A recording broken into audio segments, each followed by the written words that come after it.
하겠습니다. 먼저 아까 정현민 팀 강의 특징과 장점 이렇게 얘기를 했는데, 일단 수학교육론에 대해서도 좀 간단하게 얘기를 하고 시작을 하도록 하겠습니다. 먼저 저는 이제 칠판을 좀 잘 이용을 하도록 할게요. 지금 핸드폰을 안 갖고 계시는 분들은 없을 거라고 생각하는데, 그 핸드폰에 네이버에 들어가셔서 수학교육론, 지금 저랑 같이 할 과목이 수학교육론이죠. 수학교육론을 치시면 바로 이 경우에 수학교육론 블로그가 나옵니다. 최상단에 뜨기 때문에. 어쨌든 중요한 건 거기서 수강하시는 분들이든 어쨌든 거기서 이제 많이 질문을 하더라고요. 그래서 언제든 블로그는 이제 특별히 가입을 또 할 필요도 없고 편하게 이제 들어오셔서 질문을 하실 수 있기 때문에, 그러니까 대부분 질문은 그렇게 해요. 그러니까 특별히 이제 남아서 한다기보다도 제가 이제 수학교육론 강의를 시작을 하다 보면은 이제 정말 어떤 하나의 이론을 가지고 다양하게 이제 접근을 해서 이제 지도를 하기 때문에 여기 계신 선생님들이 사실 거의 질문이 많이 없어요. 작년에 같은 경우에도. 그런데 이제 혼자 공부하시다가 언제든지 이제 질문의 필요성이 있을 수 있잖아요. 그때마다 매번 여기 하고 나서 질문할 수도 없는 거니까 블로그를 통해서 어디든 남겨주시면, 댓글이든 질문이든 남겨주시면 무조건 바로 알람이 울려요, 저한테. 그렇기 때문에 제가 이제 바로 필요한 정보들을 제공을 해드릴 수가 있기 때문에 질문이 혹시 있으시다 그러면 언제든지 질문은 하실 수 있다는 거 기억을 해두시면 좋을 것 같습니다. 그래서 이제 제가 이제 블로그로 질문을 받다 보니까 이제 접근성이 되게 강해서 그 수강생뿐만 아니라 비수강생 이제 선생님들도 굉장히 많이 질문해요. 저는 그 질문을 답변을 해주면서 전부 다 강의에 반영을 합니다. 그래서 아마 모르시는 부분이 거의 없을 거라고 생각을 해요. 이제 강의 계속 진행을 할 때. 그러나 또 모르는 게 있다면 또 이제 질문을 편하게 해주시면 되기 때문에 언제든 이제 질문을 할 수 있다는 장점이 있습니다. 그 점 이제 참고하시면 될 것 같고요. 그 다음에 비공식 상담도 하는데, 그러니까 언제든지 상담을 하시더라고요. 블로그가 이제 편안하게 접근을 할 수가 있기 때문에 언제든 상담 게시판에 남겨주시면 메일로 상담 내용을 보내주셔도 되고, 만날 시간을 잡아서 방문각 여기서 충분히 질문을 하실 수가 있기 때문에 상담도 가능하고, 그래서 굉장히 편안하게 접근을 할 수 있다는 장점이 있다라고 생각을 할 수가 있습니다. 그리고 상담 시간 얘기를 했고요. 저는 이제 팀 티칭까지는 할 필요 없고 제가 혼자서 모든 질문을 다 하고 강의 자료도 다 준비를 하기 때문에 이제 어떤 질문을 올리시면 전부 다 제가 답변을 해드립니다. 그래서 이제 저자 직강이라고 해야 될까요? 어쨌든 제가 직접적으로 이제 답변을 해드리기 때문에 모르시는 부분이 있으시면 계속 질문을 해주시면 될 것 같습니다. 그 다음에 여기 정현민 전공수학에서 매년 2배씩 성장, 모의고사 인원을 기준으로 했는데, 저는 방문각에서 2016년도부터 시작을 했어요. 이제 2017이고 끝났죠. 이제 2018 진행을 할 텐데, 저는 이렇게 돼요. 그 모의고사 인원 기준으로 이렇게 돼서 2배까지는 아니었는데 어쨌든 이렇게 성장세에 있다. 한 번밖에 안 됐기 때문에 얘기를 많이 할 수는 없지만 성장세에 있다라고 생각을 하시면 될 것 같습니다. 예, 저 또한 이제 매회 첨삭을 다 하고요. 1회에서 8회까지 첨삭을 하고, 수학교육론은 이제 전공은 그 정현민 교수의 얘기를 들었겠지만 10월, 11월 모의고사를 토요일마다 진행을 해요. 토요일에 이제 수학교육론 합쳐서 80점 만점에 교육학 20점 따로 빼고 이제 전체 모의고사를 이제 진행을 하게 되는데, 이때 토요일에 한 번 하는데 수학교육론은 양이 적다 보니까 수요일에 한 번 더 해요. 그래서 수요일은 이제 수학교육론은 총 모의고사를 16번 보게 됩니다. 보통 이 두 달 강의니까 정현민 교수는 이제 한 주에 한 번씩 하게 되니까 한 8번 정도 보는데, 수학교육론은 총 16번을 보게 되고, 거기에 대한 석차나 그런 필요한 것들은 다 제 블로그에 올리기 때문에 참고하시면 좋을 것 같습니다. 그래서 혹시 1, 2월에 수강을 하시다가 이제 대학생분들이 이제 수강을 하시면 1, 2월 수강하고 3, 4월부터는 이제 인강을 들으시는 분들이 꽤 있더라고요. 그래서 얼마든지 인강도 접근성이 좋아요. 질문하기가. 그러니까 인강도 직강처럼 할 수 있기 때문에 충분히 사정이 생기시면 인강을 들으시면 충분히 될 것 같습니다. 그래서 특징을 간단히 얘기를 했고요. 그래서 이번 얘기 끝나고 네이버에서 수학교육론 치시면 그 이웃 신청을 해 주시면 보시면 편안하게 제가 그리고 거기에 필요한 자료들을 또 올리기 때문에 충분히 공부를 개인적으로 하시는데도 도움이 될 거라고 생각을 합니다. 네, 그럼 이제 제 수학교육론 합격 전략 설명회라고 써져 있는데 2페이지로 펼쳐보겠습니다.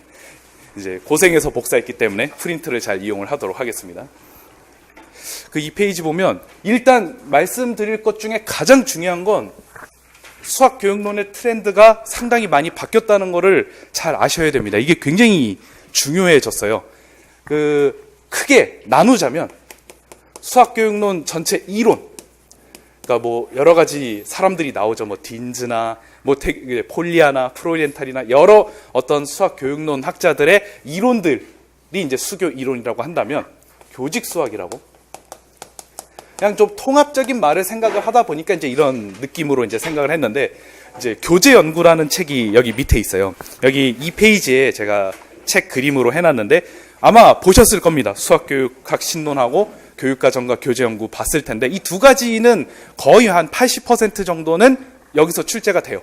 근데 교재연구에서만 나오는 게 아니라 이번에 2018학년도에서는 굉장히 교과서나 지도서, 그 다음에 교육과정에서 문제가 상당히 출제가 됐어요. 그러니까 이쪽의 비중이 상당히 커졌기 때문에 예전에는 정말 막 신론을 중심으로 막 이론만 열심히 공부하면 임용시험 다 뭐 수학교육론은 다 했다 이렇게 얘기를 할 수가 있는데 이제는 여기에 있는 나온 책뿐만 아니라 여기 이제 교과서하고 지도서는 책에 여기다 안 실었는데 교과서와 지도서를 분석하는 것도 굉장히 중요해졌습니다. 이따가 2018학년도 문제를 좀 보면서 어떻게 트렌드가 바뀌었는지 얘기를 해보도록 하겠습니다. 그래서 여기 2페이지에 상단부 보시면 1번이 수학교육학 신론, 2번이 교재연구. 뭐 그 두 개가 중요한 거는 뭐 당연히 중요하고요. 세 번째, 교과서 및 지도서가 상당히 중요해졌습니다.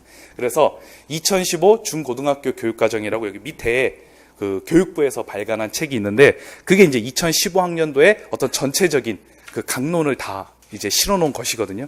그래서 이게 굉장히 중요하므로 이거에 대한 수업을 굉장히 빠듯하게 하셔야 됩니다. 그러니까 정말 이론 공부하듯이 예전에는 그냥 이런 내용이 있었구나 이렇게 넘어갔으면 됐는데 여기에 있는 구석에 있는 문제들도 많이 나왔기 때문에 굉장히 중요하게 생각을 하셔야 되고요.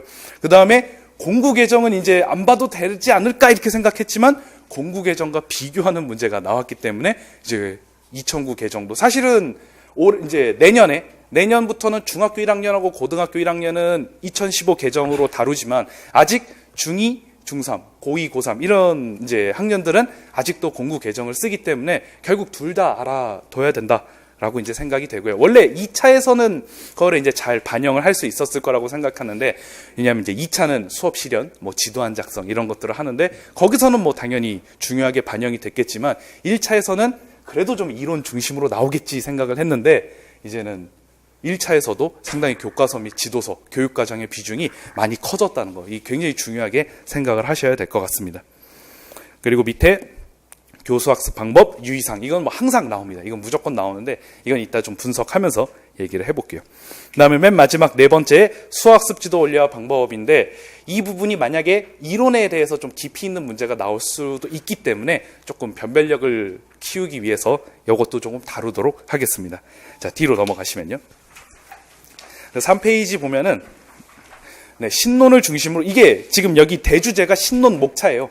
신론 목차고 그 다음에 소주제는 이제 거기에서 중요하게 생각되는 주제들 그리고 여기 동그라미 표시는 그래도 한번 뭐 비슷한 유형이라도 나왔던 것들은 다 동그라미를 해놨는데 여기 포인트를 몇 가지 짚어보도록 하겠습니다. 그 여기 수학과 교육과정 두 번째 대주제죠. 보시면 보면 알겠지만 번갈아 가면서 동그라미가 다 체크가 돼 있어요. 어쨌든 한 번은 출제가 됐다는 건데 2018학년도 여기 보시면 3개가 다 동그라미가 돼 있습니다. 그러니까 상당히 많은 양의 문제가 출제가 됐다라는 것이기 때문에 이 교육과정을 굉장히 중요하게 여겨야 됩니다. 교과서 및 지도서 내부에 알아야 될 내용들도 많이 출제가 됐기 때문에 그래서 올해는 그러니까 작년은 이제 좀 이론을 약간 좀 중심으로 강의를 했는데 올해는 지도서 분석의 강의를 상당히 집중을 할 거예요. 그 다음에 교육과정 연구, 공구하고 1호를 철저하게 비교해서 1호하고 공구가 다른 점은 그냥 다 암기를 하셔야 됩니다. 어떤 면에서 차이가 있고 어떻게 바뀌었는지는 전부 다 알고 계셔야 돼요. 그 다음에 이제 쭉 넘어가면 뭐 여기 보시면 문제 해결 정도 보면 추론에서 좀 많이 나왔고 뭐 그 정도 좀 살펴보시고요. 수학학습 심리학 해가지고 여기 심리학자들이 많이 나왔는데 심리학자 많이 나왔는데 특별히 딘즈라는 심리학자가 많이 나왔어요. 딘즈. 그러니까 딘즈가 특별히 다른 심리학자들하고 다르게 수학 교육에서의 어떤 정말 특별한 이론들을 많이 얘기를 해서 출제 가능성이 좀 높다는 거 생각을 해두시고요. 그다음에 쭉 가면 이제 그다음에 수학 교수학습 이론에 프로이덴탈이라는 사람이 있는데 이 프로이덴탈이라는 분은 그 전공 수학에서 가우스와 비견될 정도로 수학 교육론에서는 거의 뭐 그냥 수학 교육론의 왕자, 뭐 그냥 굳이 표현하면 이렇게 생각하시면 됩니다. 이 사람의 이론을 거치지 않은 것이 상당히 거의 없어요. 그러니까 굉장히 중요하신 분이라고 할 수가 있겠죠. 그다음에 여기 뭐 극단적인 교수학적 현상이 좀 있죠. 여기 소주제인데도 불구하고 상당히 많이 나왔어요. 그다음 수학 교수학습 이론에 보시면 밑에서 두 번째 대주제예요. 보시면 극단적인 교수학적 현상도 좀 많이 나왔어요. 이거는 좀 나중에 얘기를 하도록 하겠습니다. 그래서 뒤로 넘어가시면 네. 그 다음에는 이제 교재 연구를 중심으로 또 했는데 여기 수화연산 6개의 주제가 있어요. 수화연산, 대수, 함수, 기하와 증명. 이거는 교재 연구 목차를 그대로 따왔고 여기 보시면 소주제들을 보시면 교과서에서 많이 출제가 됐습니다. 그러니까 교과서를 부분을 보시면 교과서 부분이 꽤 많이 동그라미가 쳐져 있음을 알 수가 있어요. 요거는 그냥 한번 참고하시면 될 것 같고요. 자, 뒤로 넘어가겠습니다. 5페이지. 수학교육론은 90년대까지 갈 필요는 없어요. 그 기출을. 그 02 정도부터, 그러니까 02부터 그러니까 지금 18학년도까지 기출만 철저하게 분석하면 트렌드는 다 파악을 하실 수 있을 거라고 생각하고 특별히 최근 5개년 기출 문제가 중요해서 여기 수학교육론의 배점과 함께 여기 문제가 몇 문제 나왔는지 5페이지 상단부에 기록을 해놨습니다. 보시면 알겠지만 수학교육론 아까 정현민 교수가 얘기했던 게 전공수학이 9과목이라 그랬죠. 그 다음에 수학교육론이 1과목, 교육학이 1과목. 자, 그럼 전공수학이 9과목인데 56점이죠. 수학교육론이 지금 24점이니까 한 과목인데 24점이에요. 그러면 비례식을 하면 뭐가 더 중요한가? 지금 안 계시니까 얘기하는 거예요. 어쨌든 뭐가 더 중요한지 확실히 파악할 수가 있겠죠. 정말 수학교육론이 정말 중요하다. 뭐 이런 얘기를 어차피 이게 중요하다. 이 얘기를 꼭 하고 싶었습니다. 그래서 24점. 거기에 16, 17, 18학년도를 보시면 논수령이 수학교육론에서 꼬박꼬박 나왔는데 아마 이거 내년에도 그럴 가능성이 여기 2018학년도예요. 약간 오타가 났는데 맨 마지막 거 2018학년도까지 이게 논수령이 꼬박꼬박 수교론에서 나왔어요. 그러니까 논수령은 아마 내년에도 수교론에서 나올 가능성이 높고 왜냐면 이게 전공에서 논수령을 내봤자 여기 계신 선생님들이 합격해봤자 쓸 데가 없어요. 뭐 전공 논수령 10점 다 맞아서 중고등학생들을 잘 가르칠 수 없잖아요. 그러니까 수교론에서 논수령을 잘 풀어야 또 이게 나중에 그게 직접 적용이 돼요. 실제 논수령은 실제로 적용할 수 있는 문제들을 많이 출제를 하기 때문에 굉장히 중요도가 있다. 아마 내년에도 수교론에서 나올 가능성이 매우 높을 것 같아요. 그래서 이제 재작년 제가 처음에 2016학년도 처음에 시작했을 때 그 논수령을 어디서 낼까 이제 정현민 교수하고 연구를 하다가 이제 정현민 교수 쪽에서 논수령을 좀 더 많이 내자 이렇게 했었는데 올해는 수교론에서 좀 더 많이 내자 이렇게 바뀌었고 아마 내년에는 수교론에서만 하자 뭐 이렇게 할 것 같아요. 논수령을. 전공에서는 거의 논수령을 안 낼 것 같아요. 그래서 수교론이 24점 아주 중요하다는 거 기억을 해두시기 바랍니다. 여기서 22페이지로 넘어가서 2018학년도 문제를 조금 볼게요. 22페이지죠.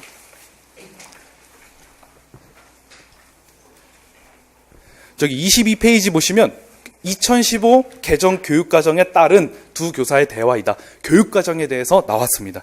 이게 아까 제가 얘기했던 그 교육부에서 고시된 책에 나와 있는 내용이거든요. 그러니까 여기 기억에 있는 내용을 묻는 거예요, 이게.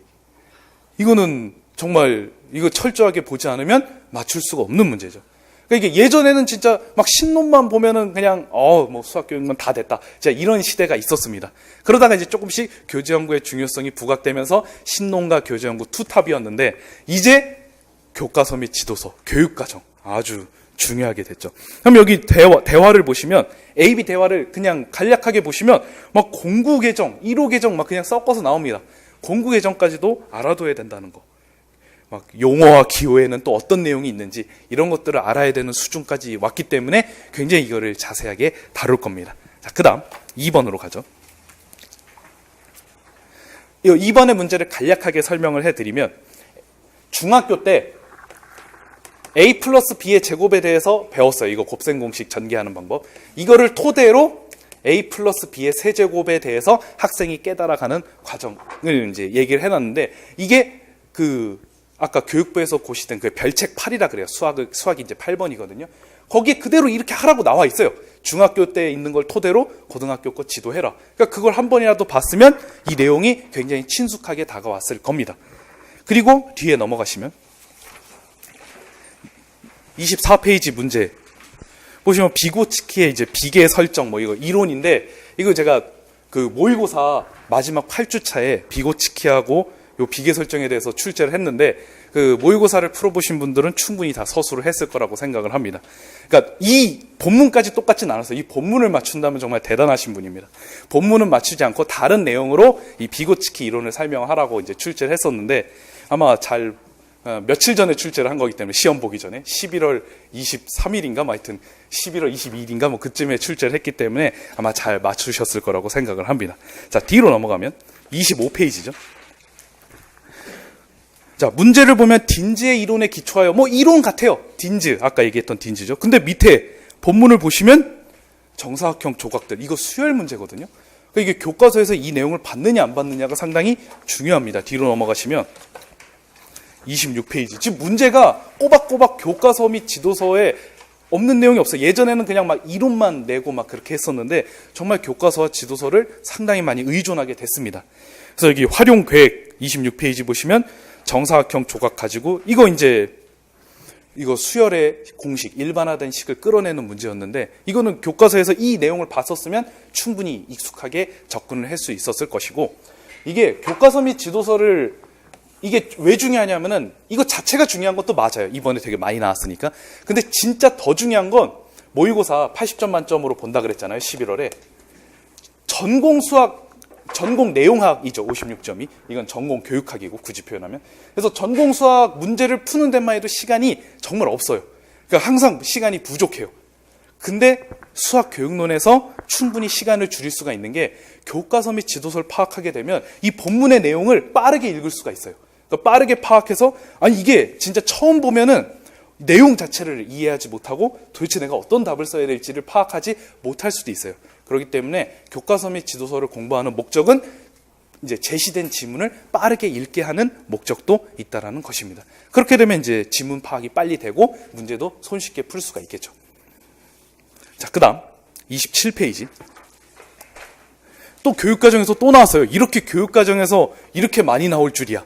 정말 예상하기 어려웠을 텐데 상당히 교육과정에서 굉장히 비중이 크게 나왔습니다. 여기 보시면 교수학습 방법 및 유의사항이고, 공부 개정하고 다르게 1호 개정에서는 평가 방법 및 유의사항이라는 것이 신설이 됐어요. 이렇게 새롭게 신설이 되고 이런 내용을 실제로 분석하고 파악하는 문제가 나왔다는 거 기억을 해두시기 바랍니다. 그러니까 교육과정, 아까 있는 별책 8에 그대로 이것도 실려 있거든요. 그러니까 거기 내용을 정말 잘 파악을 해둘 필요가 있다라는 거. 5번으로 가죠. 28페이지죠. 이거 원주각에 대한 내용인데, 제가 이제 아직 2차 시험이 이제 1월 중순에 2차 시험을 보니까 2차 시험 이제 보시는 선생님들 대상으로 또 이제 수업도 하고 수업 실현도 이제 봐드리고 그렇게 하고 있는데, 여기 보시면 이게 원주각 문제인데, 원주각에 보시면 그림 1, 2, 3이 있는데 또 교과서에서의 유의사항은 어떻게 나와 있냐면 이거 1, 2, 3을 다 해야 돼요. 그러니까 원주각에 대해서 어떤 사실을 보일 때 그냥 원주각과 중심각의 관계, 아마 이거 아실 거예요. 여기가 A면 여기가 2A라는 거, 이건 아실 거예요. 근데 이것만 하는 게 아니라 삼각형이 이게 직선이 여기 보시면 이제 그림 1번 유형이죠. 그림 2번 유형과 그리고 이렇게 삐져나오는 3번 유형까지 다 하도록 교과서에 나와 있는데, 이걸 모른다. 그럼 왜 이렇게 그림 3개씩이나 있고 이렇게 어렵게 하는 것인가? 이렇게 생각을 하실 수 있어요. 근데 이게 교과서에서 그래서 이제 수업 실현에 다 반영을 해야 돼요. 그러니까 1번도 하고 2번도 하고 3번도 다 일일이 해야 되는데, 어쨌든 그런 내용을 알고 이 문제를 봤다면 훨씬 더 편하게 다가올 수 있겠죠. 보시면 이거 원주각과 중심각의 관계에 대한 내용이구나. 이걸 파악하면 훨씬 간단하게 이 문제를 파악할 수가 있을 것이고 시간을 굉장히 단축할 수가 있겠죠. 이 목적도 굉장히 중요해요. 지금 5개의 문제를 살펴봤지만 교과서 및 지도서에 연관이 되지 않은 문제가 없었기 때문에 상당히 중요하게 다뤄야 될 내용이 되었습니다. 29페이지 뒤로 가시면 이제 자료 2는 이제 실생활에서 이제 활용하는 문제입니다. 그렇게 되죠. 그다음에 뒤로 넘어가시면 이제 30페이지는 논수령은 뭐 이렇게 나와요. 요거를 한번 보시는 것만 해도 큰 의미가 있습니다. 아, 논수령은 이런 식으로 나오는구나. 이 논수령은 작성 방법에 결국 내가 원주각과 중심각을 어떻게 지도할 것인지에 대해서 전부 다 나와야 돼요. 물론 여기 작성 방법에 있는 것을 따라가면서 실제로 이거는 실제 수업 현장에서도 그대로 적용하기 효과적인 내용을 출제를 하기 때문에 그러니까 논수령, 수교론 논수령만큼은 정말 현직 이제 합격하고 나서도 굉장히 중요한 역할을 한다. 이렇게 생각을 하시면 될 것 같습니다. 그래서 여기 보시면 뭐 사회적 구성주의 뭐 여러 이론들이 있죠. 뭐 수학학, 가정 이런 거 모의고사 때 다 한 번씩 다뤘던 내용이라서 충분히 푸실 수 있었을 거라고 이제 생각을 하고요. 그래서 제 수업을 끝까지 잘 들으시고 모의고사까지 충분히 풀어보신다면 뭐 거기에 벗어나는 문제는 없었기 때문에 충분히 잘 하실 수 있을 거라고 이제 생각을 합니다. 그러면은 계속 분석 6페이지로 가도록 하겠습니다.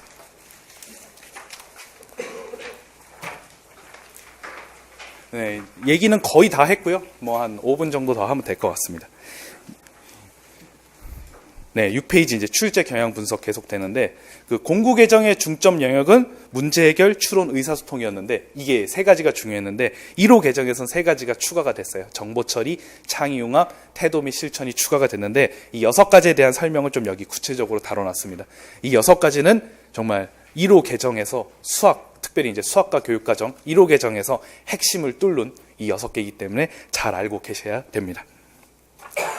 이제 7페이지로 가서 이제 연간 강의 계획이 어떻게 되는지 말씀을 드리도록 하겠습니다.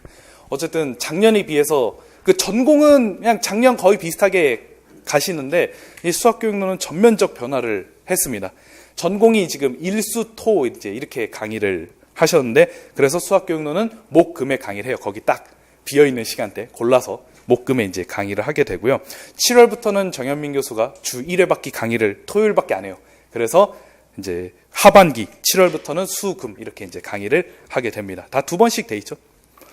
그래서 1, 2월을 보시면 수교이론 기본반이 있고 교직 수학 기본반이 있는데 수교이론 기본반은 이제 신론을 중심으로 거기에 있는 내용이 이제 있는데 거기 있는 이론은 이제 신론을 보시면 알겠지만 이론을 이제 열심히 이제 기록을 해놨어요. 근데 거기에 대한 실제 교과서나 지도서나 그런 예들을 다양하게 접근을 해서 이렇게도 접근해보고 이 이론에 대해서 저렇게도 예를 들어보고 다양하게 접근해서 한마디로 완전하게 이해할 수 있도록 정말 기본에 대해서 완벽하게 파악할 수 있도록 지금 일단 트렌드는 이론은 어려운 건 안 나왔어요. 이론은 사실 기본적인 거에서 대부분 나왔습니다. 이제 어려운 건 안 나왔는데 그리고 교과서에서 상당히 많이 출제가 됐어요. 그러니까 트렌드가 이론은 약간 조금 쉽게 하지만 교과서 및 지도서와 연계성은 강하게 지금 이렇게 트렌드가 돼 있는데 이게 또 어떻게 또 뒤통수를 맞을지 몰라요. 그래서 이론에서 심화 부분이 안 나온다고 할 수도 없습니다. 그러니까 이론은 이제 기본적으로 신론하고 교재연구 보면 충분히 다 쓸 수 있는 문제들 골라서 이제 나왔었는데 충분히 심화된 이론이 나올 수도 있기 때문에 그래서 이제 3, 4월에는 이제 심화반을 준비를 했고요. 그래서 1, 2월은 진짜 기본적인 거 교직 수학 이제 상담하는 거 많이 얘기를 하시는 걸 들어보면은 교직 수학 처음 보면은 막 왜래요? 막 그렇게 느끼시는 분들이 굉장히 많더라고요. 내가 혼자는 도저히 못하겠다. 이 교직 수학에 대해서 충분히 아실 수 있게끔 교재 연구 책을 완전히 마스터할 수 있게끔 기본 이론에 다 들어가도록 하겠습니다. 근데 이제 신론이 대단원으로 7단원이 있고요. 교직 수학, 교재 연구죠. 교재 연구는 6단원이 있어요. 그러니까 교재 연구가 조금 적은데 이때 교재 연구에서 반드시 추가될 내용이 바로 공구 개정과 1호 개정 비교 내용이에요. 이게 진짜 이거 중요하게 할 겁니다. 진짜 공구하고 1호가 어디서 어떻게 달라졌는지를 전부 다 말씀을 이때 드리도록 하겠습니다. 그래서 1, 2월 강의만 충분히 수강을 하시면 한 80%는 임용 준비를 할 수 있게끔 얘기를 할 거고요. 이제 3, 4월에는 심화. 심화는 수학습 지도 원리화 방법에서도 상당히 도움이 되는 것들이 있어요. 이거 나올 만한데 왜 이건 안 나왔을까? 이렇게 생각되는 부분만 끄집어서 할 거예요. 여기 수학습 지도 원리화 방법 교재는 제가 앞에 그림으로 이제 실어놨는데 이 책이 다 할 필요는 없어요. 왜냐하면 진짜 시임도가 높은 책이기 때문에 이 정도까지는 최근 임용이 안 나와서 거기서 이제 발췌해서 제가 프린트로 이제 뽑아서 다룰 거고요. 신론은. 그리고 이제 교재 연구나 이제 신론에서 이게 난이도가 좀 높은데 지금까지 출제 가능성은 없었지만 만약 이론을 좀 더 심화해서 내면 나올 수도 있지 않을까, 이런 문제들을 또 골라서 3, 4월에 다 담을 거예요. 그래서 아마 3, 4월까지 하시면 1, 2, 3, 4월 하시면 수학교육론에 대한 어떤 임용 준비는 다 끝났다고 보시면 돼요. 그리고 옆에 보시면 지도서 분석, 중학교의 이론 분석을 8주 동안 정말 차분차분하게 정말 분석을 할 거예요. 이게 굉장히 중요하게 됐기 때문에 중학교 지도서를 꼼꼼하게 분석을 할 거고, 특별히 중학교 1학년은 1호 개정으로 싹 다 바꿀 건데, 근데 문제는 그냥 바꾼 것만 하지 않고, 물론 중학교 1학년은 1호 개정으로 하니까 공부하고 그렇게 연계될 필요는 없지만 어쨌든 그래도 공부 내용 조금씩 이제 첨가해 가면서 지도를 하도록 하겠습니다. 2하고 3은 공부에 조금 더 비중을 두되 1호하고 바뀐 거는 전부 다 얘기를 할 거예요. 그래서 지도서를 철저하게 보는 게 굉장히 중요하다.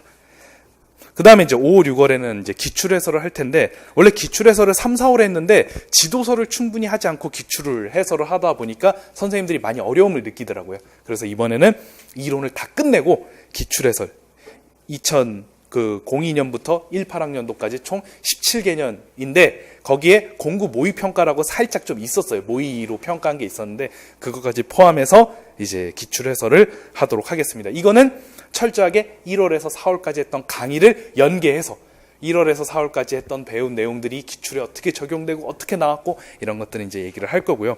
그 다음에 이제 중학교만 원래는 중요하게 다뤘지만 고등학교도 일단 나왔기 때문에 고등학교 지도서도 분석하는 과정을 거칠 겁니다. 물론 이제 고등학교는 이제 맨 마지막에 기하 벡터라고 있어요.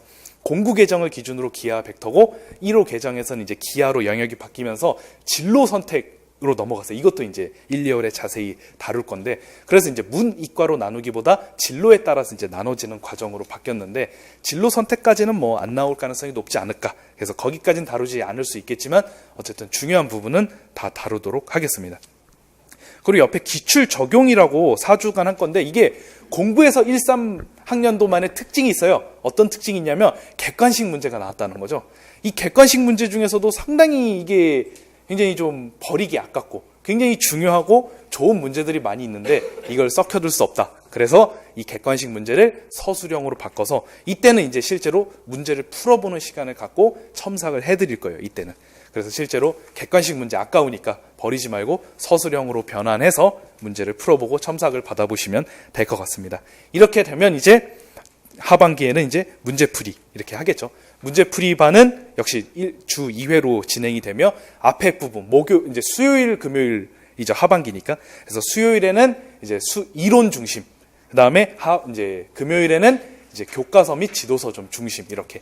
물론 섞어서 나올 수도 있기 때문에 약간 좀 비중이 높은 쪽에 그렇게 문제를 배치를 할 거예요. 어쨌든 다 다룬다는 얘기죠, 결론은. 그리고 9월은 이제 단기 완성. 진짜 이 9월에서는 지금까지 이제 이론을 배우긴 했는데 내가 공부할 시간이 부족하거나 정말 내가 많이 못했어요, 수학교육론을. 이게 보시다 보면은 이제 수업은 듣는데 제가 이제 수업만 들으면 이제 다 할 수 있게끔 수학교육론은 짜놨지만 이게 너무 전공 수학에 머리가 가득 차서 수교론을 다 까먹으시는 분들이 있어요. 그런 분들을 위한 강의가 9월입니다. 이제 그동안 수학교육론 많이 까먹었으면 이제 9월부터는 같이 가야 돼요. 전공 수학하고 이제 보조를 맞춰 가야 되기 때문에 단기 완성을 통해서 완전히 이제 수학교육론을 다시 한번 철저하게 복습하고 딱 완성시키는 과정을 거친다면 이제 10월, 11월에 실전 모의고사, 이거는 80점 만점으로 전공 수학과 함께 실전 모의고사를 치르게 될 거고, 수학교육론은 이제 아까도 얘기했듯이 총 16번 해서 이제 첨삭까지 다, 그리고 석차까지 다 제공이 될 겁니다. 그리고 이제 수교론만의 중요한 예, 정현민 전공수학은 이제 정현민 교수는 9월에 수업을 안 하는 대신에 제가 9월에 단기 완성해서 2번씩 진행을 하고요. 그다음에 12월에도 이제 정현민 교수는 강의를 안 하겠죠. 2차 데뷔반에 이제 제가 이제 진행을 하는데 지금 직강을 기준으로는 12명 선생님들이 하고 계시고요. 그다음에 인강까지 포함하면은 이제 저는 이제 인강도 첨삭을 해서 인강도 이제 개설을 했어요. 그래서 직강 적절하게 인원 받고 인강도 이제 받고 이제 진행을 했는데 그래서 이제 지도안 작성 이게 각 지역마다 지도안 작성을 하는 데가 있고 안 하는 데가 있어요.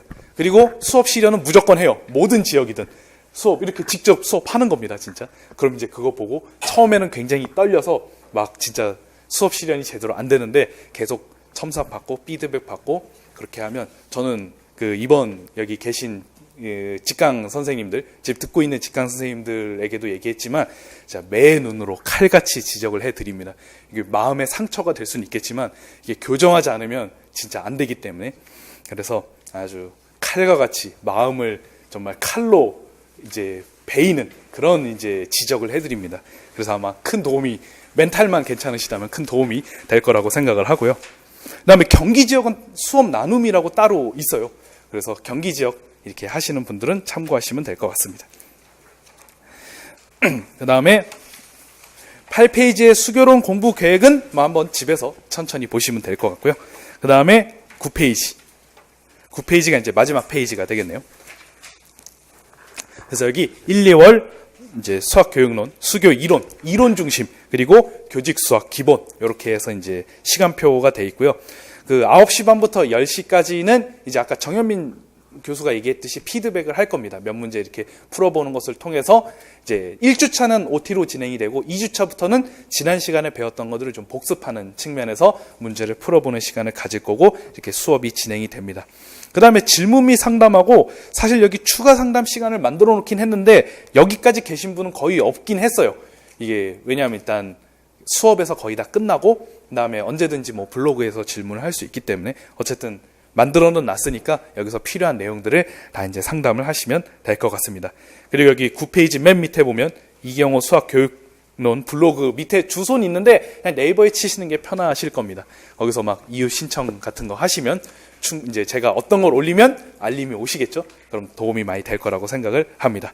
네, 그래서 수학교육론 얘기는 여기까지 하도록 하고요. 그다음에 이제 다 마무리되고 정현민 교수하고 저하고 뭐 필요한 거 상담 및 질문을 받도록 하겠습니다. 그럼 여기까지 하도록 하겠습니다.